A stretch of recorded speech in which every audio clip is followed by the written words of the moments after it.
할렐루야. 하나님의 세상을 이처럼 사랑하사 독생자를 주셨으니 이는 그를 믿는 자마다 멸망하지 않고 영생을 얻게 하려 하심이라 라고 말씀하셨습니다. 그렇습니다. 하나님의 사랑은 그 무엇과도 비교할 수 없는 큰 사랑입니다. 하나님의 그 놀라운 사랑으로 구원받아 영생을 누리는 우리들이 하나님의 그 사랑을 또 누군가에게 베풀 수 있다는 것도 굉장한 축복이라고 생각을 합니다. 우리들이 컴패션을 통해서 후원했던 방펀드나 또 현재 후원하고 있는 파이올라나 티아라를 통해서도 그런 하나님의 사랑을 나누고 또 전할 수 있는 줄로 믿습니다. 또한 우리 주변에 있는 누군가에게 그런 하나님의 사랑을 전하고 나눌 수 있는 우리들이 될 수 있기를 주님의 이름으로 축원합니다. 내일 모레가 추석입니다. 이미 많은 사람들이 고향에 갔을 수도 있고 또 앞으로 가야 할 분도 있죠. 또 가지 못하는 분들도 있을 겁니다. 코로나로 인해서 고향에 가는 것도 사실 마음이 편치 못한 것도 현실입니다. 지하철 9호선 국회의사당역 3번 출구와 보도블로그에는 코로나 장기화로 생활고에 시달리다가 잇따라 극단적인 선택을 한 동료 자영업자들을 기리기 위해 마련한 임시 분향소가 우여곡절 끝에 설치되었다고 합니다. 명절을 앞두고 코로나로 인해서 이렇게 어려움과 고통을 겪는 분들을 보면 참 마음이 무겁습니다. 그럼에도 불구하고 우리들은 추석이라는 명절을 통해 감사라는 단어를 회복할 수 있기를 소망합니다. 우리 사회에서 추석하면 생각나는 단어가 감사인 것 같아요. 그래서 추석은 항상 감사라는 단어와 연결되어져 있다라는 느낌이 듭니다. 추석은 한 해 농사를 마무리하면서 주어진 은혜에 감사하는 절기이기 때문에 그렇습니다. 농사를 통해 풍성하게 주어진 모든 것에 감사하는 이유는 농사라는 게 사람의 노력으로만 안 되는 부분들이 많기 때문입니다. 요즘에는 가뭄이나 홍수를 막을 수 있는 여러 장치들이 많이 있음에도 불구하고 그럼에도 자연이 풍년이나 흉년을 만드는 가장 주요한 원인이 되기도 합니다. 농사뿐이겠습니까? 우리의 삶의 모든 부분들이 그런 것 같아요. 노력만으로 우리의 삶의 모든 것이 결정된다면 사람을 평가하는 게 참 쉬울 겁니다. 그러나 삶이란 노력으로만 되지 않는 부분들이 사실 너무 많이 있죠. 갑자기 찾아오는 사고나 질병들도 마찬가지입니다. 내가 조심한다고, 내가 노력한다고 모든 것이 내 뜻대로 되어져 가는 것들은 아니다라는 것들을 살아가면서 점점 많이 느끼게 되죠. 그래서 나의 삶의 가장 중요한 부분이 바로 하나님의 은혜입니다. 하나님의 은혜. 하나님의 은혜로 나에게 주어진 부분들이 많기 때문에 또한 우리는 그 은혜를 내게 베풀어 주신 하나님께 감사하게 되는 것이죠. 오늘 본문이 속한 시편 50편은 형식만 갖추고 진정한 감사와 찬송이 없는 제사나 예배는 진정한 제사도 예배도 될 수 없다라는 교훈을 주는 시입니다. 우리는 훌륭한 형식을 갖춘 예배, 훌륭한 시설을 갖춘 예배당, 많은 사람들이 모인 예배, 마치 교향악단을 방불케 하는 악기 연주자들, 몇백 명으로 이루어진 성가대, 이런 것들을 부러워할 때가 있어요. 이런 교회, 이런 예배가 잘못되었다고 하는 것은 절대 아니에요. 진짜 중요한 게 무엇냐라는 것을 이야기하는 것이죠. 저도 그런 교회들이 부럽다는 생각이 들 때들이 가끔 있더라고요. 나도 저런 교회에서 예배드리면 좋겠다라고 생각하게 하는 그런 교회들이 있어요. 그런데 오늘 시편 50편에는 그런 외형적인 모습들보다 더 중요한 게 있다. 겉으로 보이는 것보다 더 중요한 게 있다라고 말해요. 그게 바로 마음속으로부터 우러나는 하나님께 대한 감사와 찬양, 곧 내 마음 깊은 곳으로부터 준비되어지고 드려지는 그런 예배가 중요하다. 그러니까 내 마음의 중심으로부터 하나님을 바라보고 내 마음의 모든 것들을 하나님 앞에 드릴 수 있는 그런 준비된 예배, 그리고 그런 예배자들이 모여있는 교회, 그런 교회가 진짜 교회고 그런 예배가 진짜 예배다라고 말씀을 하시는 거죠.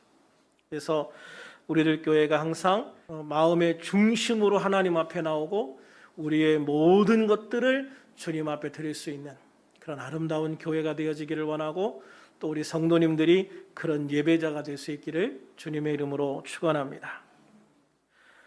그러므로 주님이 기뻐하시는 교회, 주님께서 받으시는 예배는 사실 시설이 아니라 사람의 숫자가 아니라 하나님께 마음으로부터 준비된 예배자들이 모여 드리는 예배, 그런 예배자들이 모여 있는 교회가 되는 것이 중요한 줄로 믿습니다. 그러면 하나님께서는 왜 이렇게 감사를 강조하시는가?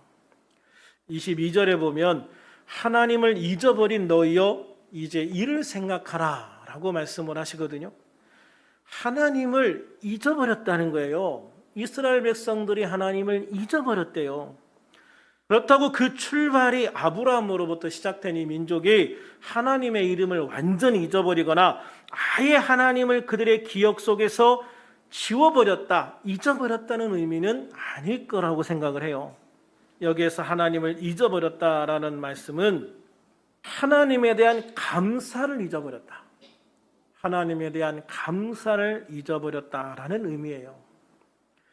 마찬가지로 우리가 조상을 잊어버렸다는 말은 조상에 대한 감사를 잊어버렸다는 것을 의미해요. 조상의 무덤을 잘 꾸미고 제사상을 잘 차려서 제사 드리는 것과 그 조상을 기억하고 그 조상을 위하는 것과는 전혀 다른 것이다 라고 하는 것이죠. 진정으로 우리 선조들을 기억하는 것은 그분들에 대한 감사의 마음을 간직하는 것이고, 또 그분들과 함께 삶을 공유하는 거예요. 사실 우리가 살아가면서 몇 대조까지 위로 올라간 분들이 우리의 삶에 의미가 있을까? 여러분들은 여러분의 부모님, 또 할아버지, 할머니, 그리고 그 위에 증조할아버지, 증조할머니, 그 위에 고조할아버지 어디까지 기억을 하십니까? 저는 제 기억에 증조할아버지까지는 기억이 있어요. 제가 어릴 때 증조할아버지가 살아계셨던 모습을 제가 기억을 하기 때문에 뭐 얼굴이 명확하게 기억나는 건 아니지만 그래도 그분의 모습이 어렴풋이 이제 기억이 나요. 그러니까 제 삶에서 실제적으로 의미가 있다라고 하는 분은 그분까지겠죠. 그분 윗대는 저는 전혀 몰라요. 족보를 외운다고 그분들을 아는 걸까요? 그렇지 않잖아요. 그분들과 함께 삶을 공유했던 시간들이 있어야 되는 거예요. 그래야 그분들에 대한 감사의 마음도 생기게 되어지는 것이죠. 하나님을 섬기는 것도 마찬가지거든요. 하나님에 대한 감사, 그거는 하나님과 함께 공유하는 시간이 있어야 되는 거예요. 하나님과 함께 공유하는 시간, 하나님과 함께하는 시간, 내 삶에 하나님과 함께하는 시간이 있어야 하나님에 대한 감사가 생기죠. 그래야 진짜 하나님을 감사할 수 있고 마음속으로부터 우러나와서 주님을 높일 수가 있는 거예요.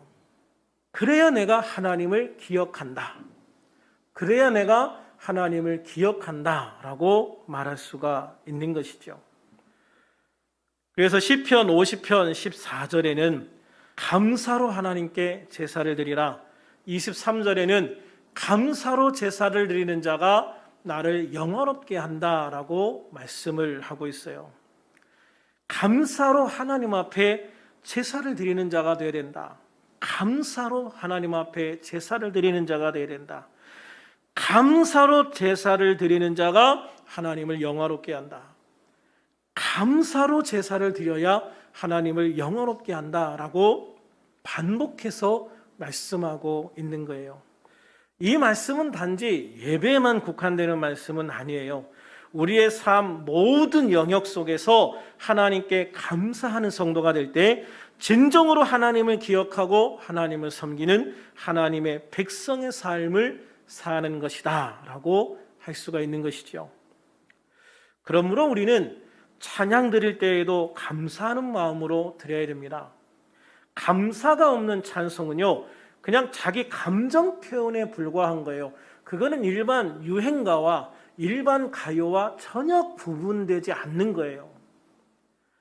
정말 내가 하나님에 대한 감사한 마음이 있을 때 그 감사한 마음을 담아 찬양할 때 그게 진짜 하나님을 찬양하는 찬양이 되고 주님이 받으실 수 있는 찬양이 된다라고 말씀할 수 있는 거죠.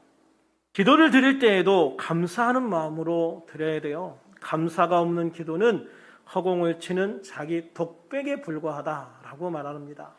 그래서 사도 바울도 빌립보서 4장 6절에서 뭐라고 말씀하시냐면 아무것도 염려하지 말고 다만 모든 일에 기도와 간구로 너희 구할 것을 감사함으로 하나님께 아뢰라 라고 말씀했어요.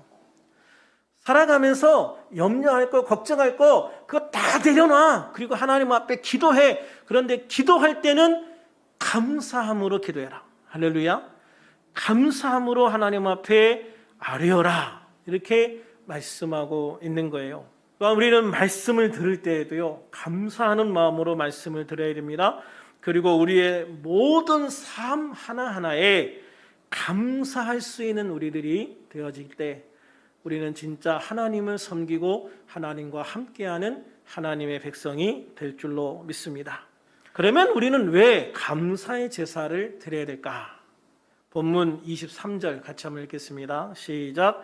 감사로 제사를 드리는 자가 나를 영화롭게 하나니 그의 행위를 옳게 하는 자에게 내가 하나님의 구원을 보이리라. 아멘. 그렇습니다. 감사로 제사를 드리는 자가 하나님을 영화롭게 한다고 말씀하고 있어요. 반대로 하나님을 영화롭게 하는 사람은 감사로 예배하는 자다라고 하는 것이죠. 그러면 하나님을 영화롭게 한다는 말은 도대체 무슨 말인가? 영화롭게 한다라고 하는 뜻을 사전에서 찾아보니까 귀하게 되어 이름이 드러난다예요. 귀하게 되어 이름이 드러난다. 그러므로 내가 하나님의 은혜에 감사하며 살아갈 때 나의 그 감사를 통해서 하나님의 이름이 세상에서 귀하게 되는 거예요. 그리고 세상에 하나님의 이름이 드러나게 되어진다라고 하는 것이죠. 예수님은 요한복음 13장 35절에서 너희가 서로 사랑하면 이로써 모든 사람이 너희가 내 제자인 줄 알리라라고 말씀하셨어요. 우리가 세상에 예수님의 제자라고 하는 것을 알릴 수 있기 위해서는 우리는 서로 사랑하는 관계가 되어야 된다. 성도들끼리 맨날 치고받고 싸우는 게 아니라 어떤 상황에서도 서로 사랑할 수 있는 모습을 보여라. 그러면 너희들의 그 사랑하는 모습을 보고 세상 사람들이 너희가 내 제자인 것을 알게 될 것이다라는 것이죠. 우리가 예수님의 제자라는 것을 그런 방법으로 알게 된다면 그것을 통해서 예수님의 이름이 세상에서 존귀하게 될 것이고 세상에서 높아지게 될 것이고 세상에서 예수님의 이름이 드러나게 될 거예요. 그러니까 예수님은 사랑이라는 단어를 통해서 내 이름이 사랑이라는 단어를 통해서 내 이름이 세상에서 높아지고 존귀하게 될 것이다라는 걸 얘기하는 거고 하나님은 감사라는 단어를 통해서 세상에 내 이름이 귀하게 되고 드러나게 될 것이다 라고 말씀하고 있는 것이죠. 이게 참 어떻게 보면 중요한 것 같아요. 우리가 어떻게 살아가느냐에 따라서 내가 믿는 하나님이 세상에 어떻게 보이느냐 하는 것이죠. 어떤 사람들의 삶을 통해서는 하나님의 이름이 세상에 드러나기는 드러나는데 오히려 그 이름이 높아지기보다는 반대로 되는 경우도 있겠죠. 우리가 세상에 하나님의 이름을 귀하게 드러내는 존재다라는 것을 그래서 항상 기억하면서 살아가야 되는 거예요. 내 삶을 통해서 내 말을 통해서 세상에 하나님이 어떻게 보여질까? 어떻게 드러날까? 과연 나의 삶을 통해서 하나님의 이름이 세상에서 높아질까? 아니면 그 반대가 될까? 왜 이게 중요하냐면 내가 하나님 앞에 설 때 그런 나의 삶이 하나님 앞에 평가받는 시간이 오기 때문에 그래요. 이게 우리의 삶에서 가장 중요한 부분이라는 것이죠. 홀로 있어도 혼자가 아닌이라는 책이 있어요. 이 책은 구필 화가로 새 인생을 살아가는 한미순 씨의 이야기를 담고 있어요. 이 한미순 씨는 충남 부여의 가난한 한 농촌 마을에서 태어났습니다. 그녀의 소원은 남들이 가지 않은 섬에 선생님으로 가는 거였어요. 그런데 집이 너무 가난해가지고 원하는 공부를 할 수가 없었어요. 심지어 고등학교 진학조차 할 수가 없었어요. 그래서 무작정 서울로 올라와가지고 낮에는 검정고시를 준비하고 밤에는 전자부품 공장 야간조로 들어가서 일을 하기를 시작을 했어요. 그렇게 공부를 해가지고 8개월 만에 고등학교 검정고시를 패스를 해요. 그리고 방송통신대학에 입학을 합니다. 그리고 좋은 남자를 만나서요, 결혼을 하기로 약속도 했어요. 결혼을 한 달 앞두고 그만 교통사고를 당했습니다. 경추가 손상을 입어 목 아래로는 신경이 완전히 마비됐어요. 손가락 하나 까딱할 수 없는 그런 처지가 되어버리고 만 거죠. 그렇지만 그녀는 그 절대 절망의 자리에서 절대 희망 되시는 주님을 붙잡았다라고 고백을 해요. 절대 절망의 자리에서 절대 희망이 되시는 주님을 붙잡았다. 참 기가 막힌 고백이잖아요. 그 절망의 자리에서 입으로 그림을 그리는 구족 화가의 꿈을 가지고 그림을 그리기 시작을 한 거예요. 그녀는 자신의 책에서 이렇게 고백을 해요. 입에 붓을 물고 화선지에 선을 긋는 순간 비로소 살아있음을 느꼈습니다. 치아가 뻐근하고 입에선 침이 흘러나와 여간 고된 일이 아니었습니다. 입안이 다 헐어 하루에도 수십 번 붓을 뱉어버리고 싶었지만 고통 속에서도 희망을 주시는 하나님께 감사하며 다시 붓을 들었습니다. 그녀는 또 이런 고백도 합니다. 뜻밖의 찾아온 고난으로 왜 하필 나에게 이런 일이 벌어졌을까? 절망하며 수없이 삶을 포기하고 싶었습니다. 그럼에도 불구하고 살아있음에 감사했습니다. 뒤를 돌아보니 피로를 채우시는 하나님의 손길이 언제나 함께 있었다는 것을 깨달았습니다. 이제는 홀로 있어도 혼자가 아닙니다. 생명을 주신 하나님을 찬양하며 감사와 영광을 돌립니다.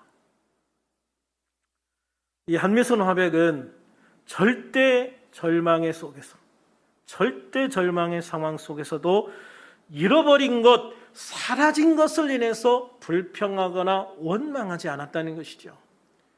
오히려 그 상황 속에서 새로운 꿈을 주신 하나님께 감사하는 모습을 선택했다. 할렐루야.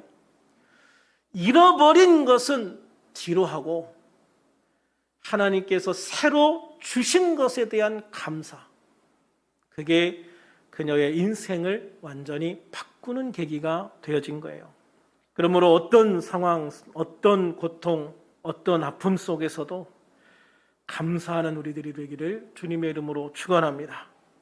감사함으로 은혜의 보좌 앞에 나아가 감사함으로 찬양드리고 감사함으로 기도하고 감사함으로 말씀을 받고 감사함으로 세상을 향하여 나아가고 감사함으로 살아가서 하나님의 이름을 높이고 하나님의 이름이 세상에 드러나게 하는 삶을 살아가는 그런 우리들이 되어야 될 줄로 믿습니다.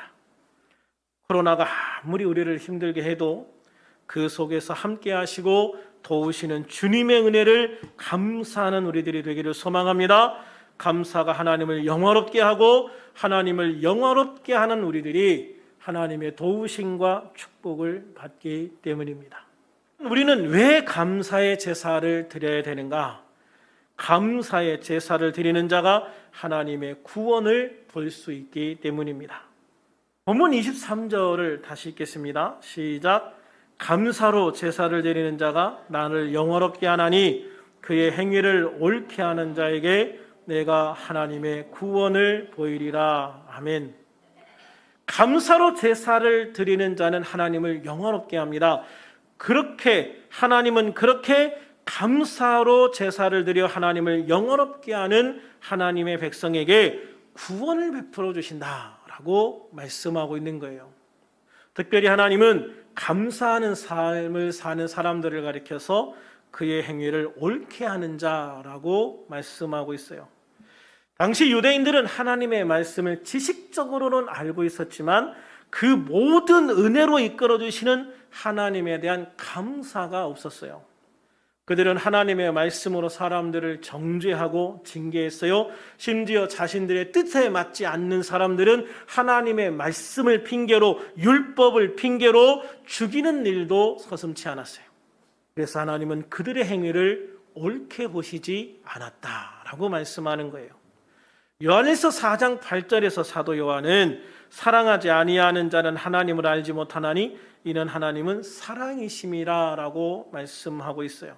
그렇습니다. 하나님은 사랑이신데 하나님이 이 땅에 예수님을 보내신 것도 그 사랑 때문인데 유대인들은 하나님의 말씀에서 사랑을 발견하지 못하고 오히려 사람들을 율법으로 올가매고 정죄하고 죽이는 것만 발견했다는 거예요. 그러니 그들은 더더욱 하나님을 통해 감사하는 삶은 생각해보지도 못한 것이죠. 그래서 그들의 행위는 항상 옳지 않았다라고 단호하게 말씀하시는 거예요. 그러므로 우리들은 하나님의 말씀을 통해 하나님의 사랑을 발견하고 그 사랑 안에서 우리를 구원하신 놀라운 은혜에 날마다 감사하는 삶을 살아야 될 줄로 믿습니다. 하나님께 감사하는 것은 우리가 마땅히 해야 할 일이에요. 그렇게 하나님께 감사하는 것은 우리의 행위를 옳게 하는 거예요. 하나님은 그런 자들에게 구원의 은혜를 베풀어 주시겠다라고 약속하고 계시는 거죠. 그래서 데살로니가전서 5장 18절에서 사도 바울은 범사에 감사하라. 범사에 감사하라. 범사는 무슨 말이에요? 모든 일에 감사하라 라고 말씀하고 있는 거예요. 우리가 예수님을 믿고 살아가는 모든 삶이 감사이기 때문입니다. 그래서 하나님은 감사하는 성도의 행위를 옳게 여기시고 그들에게 구원을 보이시겠다라고 약속을 하신 것이죠. 다시 말하면 감사하는 자에게 놀라운 구원의 은총을 베풀어 주시겠다라고 약속을 하신 거예요. 성경을 보면 감사를 통해 하나님의 구원의 은총을 경험한 예들이 굉장히 많아요. 그 중에 딱 한 가지 예만 들어보면 역대하 20장에 나와 있는 사건이에요. 역대하 20장에 보면 모압과 암몬과 마온 사람들이 연합으로 유다를 쳐들어와요. 그때 유다 왕 여호사밧은 노래하는 자들을 택하여 거룩한 예복을 입히고, 그러니까 성가대죠. 성가대를 구별해 가지고 거룩한 예복을 입히고 군대 앞에서 행진하며 여호와를 찬양하게 했어요. 그러니까 모든 군대 앞에 성가대를 세우고 성가대가 찬양하면서 그 뒤에 군대가 서게 한 거예요. 그런데 그 찬양의 내용이 뭐냐면 역대하 20장 21절에 보면 여호와께 감사하세 그의 인자하심이 영원하도다라는 거예요. 여호와께 감사하세 그의 인자하심이 영원하도다. 이렇게 찬양할 때에 어떤 일들이 일어난지 아십니까? 유다를 치러 온 무리들이 서로 싸우기 시작을 했어요. 서로 싸워. 지네끼리 싸워. 왜 그런지는 몰라. 그런데 자기들끼리 싸우다가 자기들끼리 죽이고 결국은 거기에 있는 사람들이 다 죽어버렸어요. 유다를 공격하러 왔던 사람들이 자기들끼리 싸우고 끝나버렸어요. 유다 군인들은 한 방울의 피도 흘리지 않았어요. 하나님이요 정말 완벽하게 구원해 주신 거예요. 25절에 보면 하나님은 그들이 서로 죽이고 멸망한 후에 유다 백성으로 하여금 적군의 물건을 탈취하라 라고 시키세요. 죽은 적군들 가운데에서 이제 귀중품들을 다 챙겨와라라고 말씀을 하시는 거죠. 유다 백성들이 나가서 보니 재물과 의복과 보물이 힘이 많아 하루에 다 모아드릴 수가 없었어요. 그래서 3일 동안이나 그 죽은 적군들 사이에서 뭐 옷이건 재물이건 보물들을 다 거둬들였다는 거예요. 사흘 동안이나 그 모든 것들을 거둬들였다. 그러니까 이 전쟁을 통해서 유다 백성들은 피 한 방울 흘리지 않고 하나님 앞에 감사 찬양을 하면서 승리했고, 그들에게는 사흘 동안이나 모아드릴 만큼의 엄청난 재물이 덤으로 딸려온 것이죠. 이것이 감사하는 자에게 주시는 하나님의 구원의 은혜인 거예요. 이렇게 하나님의 구원하심의 은혜는 우리가 상상할 수 없는 놀라운 기적을 통해 주어지는 경우가 많이 있습니다. 사랑하는 여러분, 그렇습니다. 오늘 말씀처럼 감사는 은혜의 통로이자 구원의 통로입니다. 감사는 은혜의 통로이자 구원의 통로입니다. 감사는 하면 할수록 더 많은 감사의 조건들이 생겨납니다. 코로나로 인해서 힘들고 어려운 일들이 많이 생겨도 아무리 생각해도 감사할 것이 없는 것 같아도 살아가는 모든 것들을 돌아보면 그 모든 것이 하나님의 은혜요 감사일 것입니다. 이런 코로나 전국에서 추석을 맞이할 수 있는 것도 감사입니다. 더 큰 자연재해 없이 풍요로운 추수를 할 수 있는 것도 감사입니다.